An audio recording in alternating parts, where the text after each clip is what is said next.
saying that Jesus come to Peter and say, hey, I want to tell you that you will die, you give your life for me. And then there's a note on John saying on the end that this is to tell him the way that he would die in the future.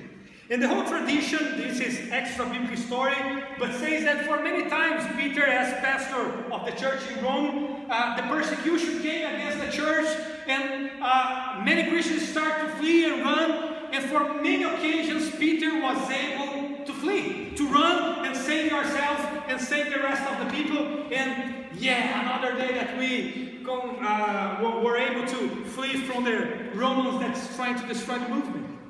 But there is a story, this is just tradition of the church, not the Bible, that on the last time the church was persecuted, was the moment to flee from Rome, and when Peter was getting out of Rome, there is Jesus seated on a rock at the entrance, at the road to the entrance of Rome.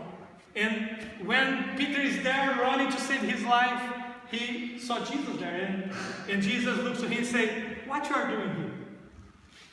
And Peter said, well, I'm running to save my life. And then is the moment where Jesus turned to Peter and said, now is the moment that you will be able to love as you said that you love.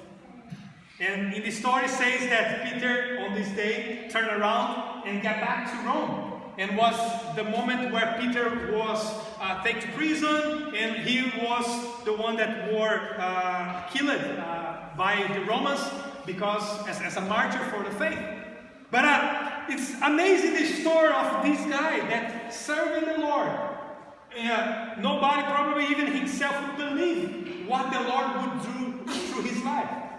But it's amazing when finally he allowed the Lord to change the trajectory of his life. When he finally said, I will follow your lead, Lord, I will do on your way.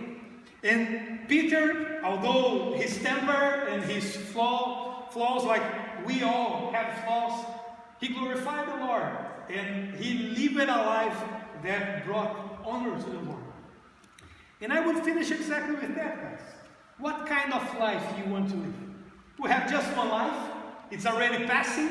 A lot of us sometimes are playing safe and going to what we want, what we desire, what is the best for us in our perspective.